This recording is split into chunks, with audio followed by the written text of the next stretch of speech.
challenge. My idea behind this was to go alongside the home workouts that we've published on Wall Connect to do a little bit of a skill work, similar to the way that we'd run it in the CrossFit classes across Liverpool. So we decided on a 30-day handstand challenge, purely and simply. If you're like myself, where you can do handstand walks, you can do handstand obstacles, but you struggle with just holding a strict static handstand, this is really the challenge for you. Or on the opposite side of it, let's say you want to be able to do a handstand walk and you want to go about it in a little bit more of a gymnastic style way, where you get your strict handstand first and then work towards doing more dynamic movements like a handstand walk. This is also a really good way of doing it. We are going to have a prerequisite, and the prerequisite is really that you need to be able to kick up to a handstand or walk a wall to a handstand and hold for 30 seconds. If that is something that you can't achieve, you can have a go at some of the skills. We're going to start off fairly simple, fairly straightforward to begin with anyway, but see if you can keep up. Again, nothing that we're going to be doing is going to be out of the ordinary. The goal was just to give you a bit of accountability towards doing this challenge. Again, I think it was a friend of mine once said, if you want to learn to do a handstand, spend 24 hours on your hands. And it's just doing those 10 minutes a day that are going to add up cumulatively to start helping you to see progress with your handstands. Okay. What we're going to start off with is a general dynamic handstand warm-up for your wrists. Like I say, is eventually you want to be able to learn to stack your shoulders out in front of your fingers. So we'll start off with that. So I'll just play you a video in a second of what we want to do with it.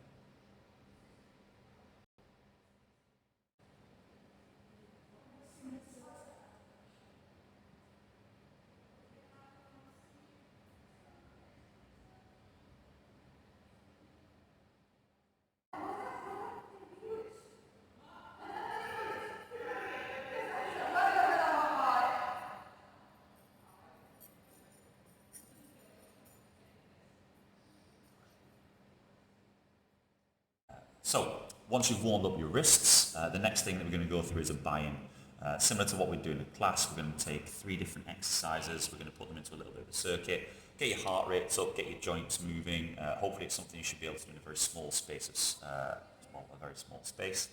and join them together to give you a little bit of a warm-up. So exercise number 1 is going to be a scapular pike push-up. Really important for when we move on to more handstand work. I've just drawn you a quick diagram of a regular push-up and a pike position. If we're doing a scapular push-up, which I'll show you separately from this in a second, what we tend to see is that the shoulder blades are protracting and retracting. So you're pushing up towards the ceiling as your shoulder blades pull apart. Yeah. And then as we're going back down, the shoulder blades are protracting, they're going back together and behind. When we're thinking about your handstand position, we want to be active with the shoulder blades, but we want to be thinking about elevating the shoulder blades and depressing the shoulder blades.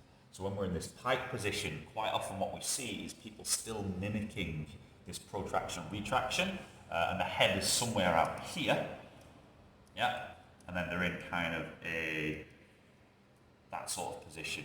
Really, we want to try and avoid that as much as we can, and then what they end up doing is this halfway between protraction and retraction, halfway between elevation and depression. So we want to really work on position for this, and we want to try and mimic just sliding in line with your hips and your hands. So we're going to go up and down. So I'll just show you a little bit of a video of that.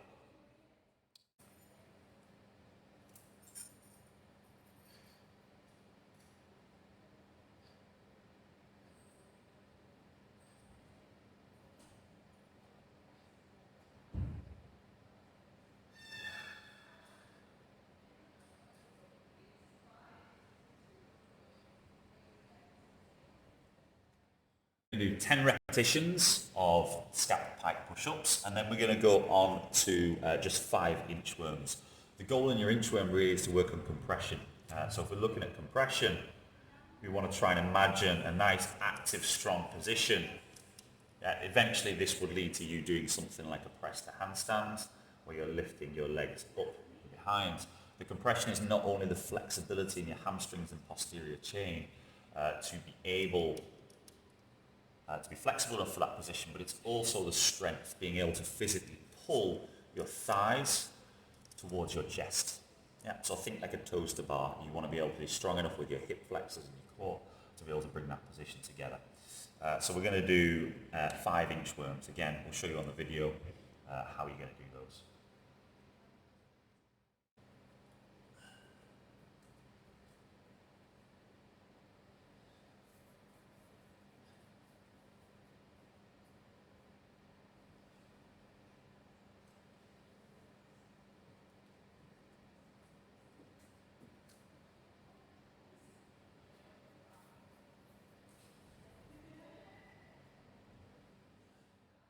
Doing is a hollow position.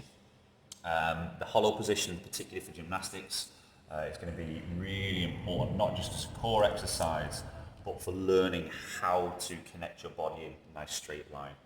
So let's say, for example, when we get somebody kicking up to a handstand, more often than not, we end up seeing this little scorpion position. Let's give us a little bit of a face. Struggle to know where to put the mouth there.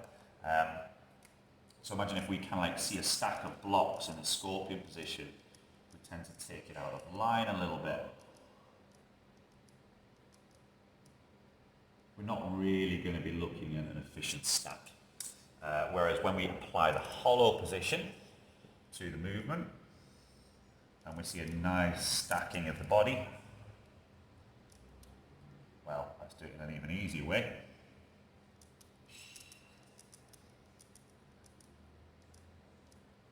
We want to be trying to stack the body as nicely as possible. So exercise number 3 in the buy-in is going to be a 30 seconds hollow hold. If you need to scale that towards doing a single leg hollow, or even just kind of like a ball up, that's completely fine.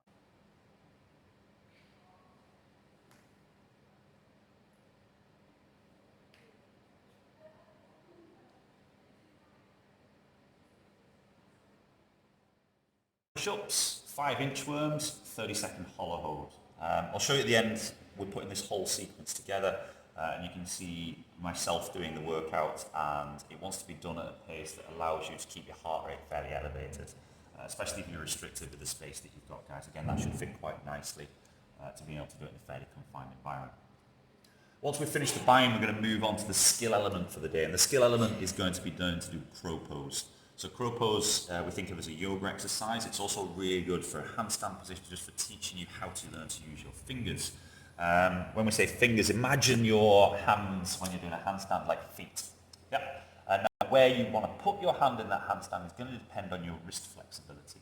So ideally, really, we want to see these 2 fingers pointing straight ahead. If you struggle with your wrist flexibility, so when you've done your wrist warm-up, if you struggle to get your shoulder out in front of your fingers, you might want to consider turning your hand out a little bit. So it's more like your thumb and your first finger pointing straight forwards.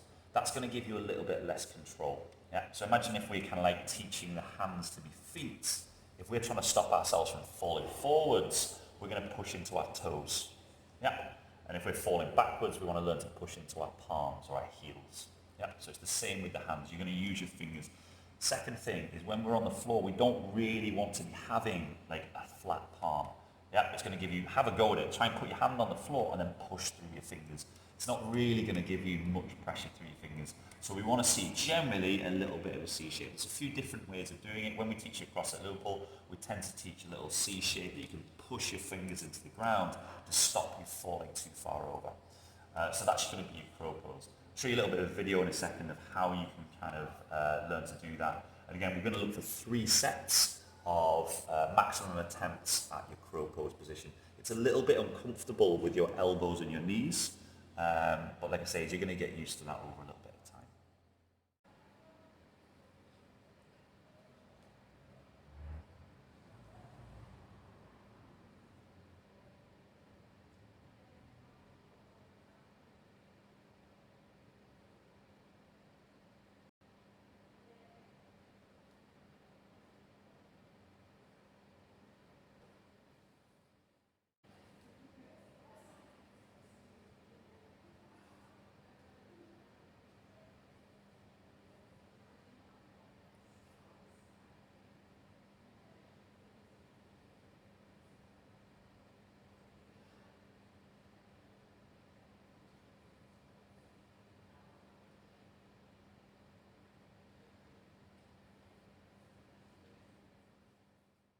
So once you've done the skill, 3 attempts at a max crow pose, your workout is going to be fairly straightforward today.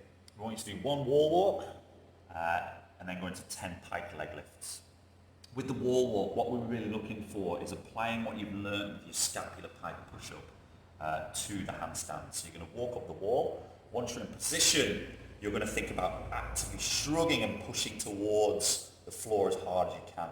Another cue that we're going to imagine is grow like a tree. So when you're up against the wall, again, if this is your toes pointing and this is your hands on the floor, I want to see you reaching up the wall to try and extend it. That's what we call active tissues in gymnastics. You're trying to actively pull your body apart to create that tension to hold in position. Yes, you're pushing through your shoulders, but you're also imagining reaching your toes towards the ceiling. Again, things to look for when you're doing your wall walk and your handstand hold. Try not to let your ribs poke up. Now when you're upside down, again, like up is down and down is up and left is right and right is left. But you want to think, imagine, push your ribs down into the body.